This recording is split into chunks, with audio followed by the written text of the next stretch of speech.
I admit it. I'm a fan of the Harry Potter books.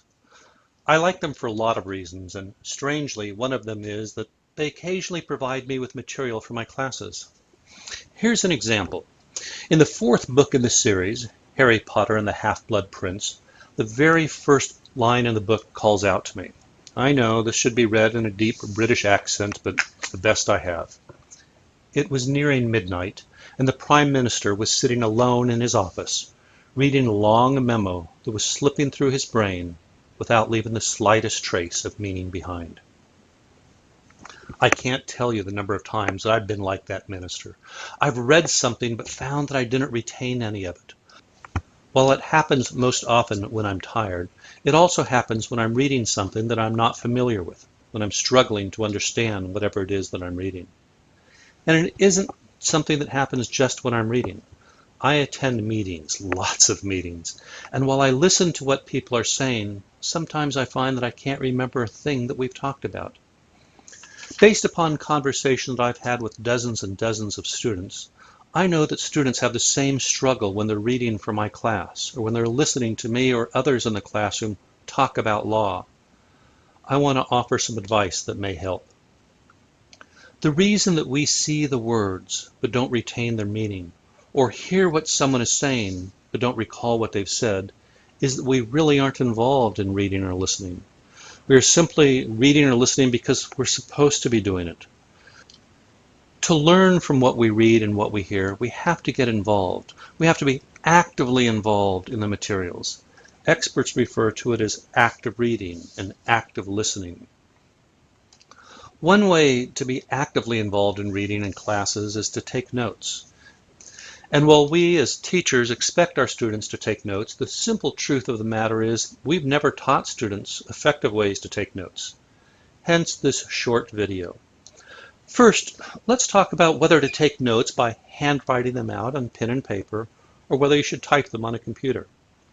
Researchers wanted to know which of these two ways was better, so they filled a classroom with students and they gave a lecture. Half the students took notes by hand, and half took notes on their computer. Later, they tested the students, and students who took notes by hand instead of on a computer did much better. They had a better recall of facts and figures, and they had a better understanding of the concepts behind those facts and figures. This experiment has been repeated time and time again, every time with the same results. Students who handwrite notes retain more information and understand it better than students who type out their notes. No one really knows why those who make handwritten notes do better, but there are a couple of theories. One says that we write slower than we type. And when we write, we can't keep up with the speaker. So we develop a subconscious mental filter, and we put information into one of two categories. This is important, write it down. Or, this is not important, don't write it down. By developing this filter, we're already on our way to evaluating information much more effectively.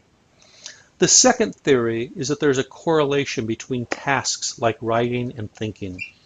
Researchers have studied brain activity and have found that when someone is typing, there are some parts of their brain that are active, but when that person is handwriting something, there is much, much more brain activity. It seems that writing by itself stimulates the brain. For whichever reason, I encourage you to handwrite your notes. As one researcher put it, think of writing as inputting into your brain and typing as outputting to your professor. There's no single right way to take notes. One way that has worked for a lot of people, including me, is the so-called Cornell note-taking method, named after researchers at Cornell University. First thing you do is take a blank piece of paper for every time you're starting to read a new chapter or for every new class. Write the date in the upper right-hand corner of the page, and right under the date, briefly describe what you're taking notes about. For example, you might write lecture on contract law, or textbook, chapter 13. Next, I want you to draw a couple of lines on the page you're going to take notes. Draw a horizontal line about 2 inches from the bottom of the page, and then draw a vertical line from the top of the page all the way down to the horizontal line that you just drew. And it's going to leave a column on the left that's about a quarter or a third of the width of the page. And now you're ready to take notes. The notes that you'll write as you're either listening to a conversation or reading are going to go in the big column. We'll talk about the other places later. So what is it that you take notes about? Well, don't write notes about what you already know and understand. You might make a note of the topic that you're reading or writing about to remind you that the topic was covered, but don't waste your time making notes about things if you have already mastered them. And don't bother writing in full sentences. This isn't an essay, and you'll only waste time if you try to write in full sentences. Instead, make brief, somewhat pithy notes, but clear enough that you'll understand them later on. You're going to want to develop a system of abbreviations that work for you. Lawyers tend to use the capital K as an abbreviation for the word contract, and the Greek letters pi and delta for plaintiff and defendant. You'll develop your own set of abbreviations as you go on. Just when you think you understand something, you'll try to apply the concept to a set of facts, and you're going to find that you don't understand it. That's why your book and your professor should be giving you examples of how a theory works in practice. Make note of those examples so that you can go back to them and see the theory in action. If you get a list of something, chances are good that you're going to need to know what's on that list. Write it down. If something is in a professor's PowerPoint or written on the board, or written in a textbook in bold print or otherwise highlighted, it probably is important. Write it down.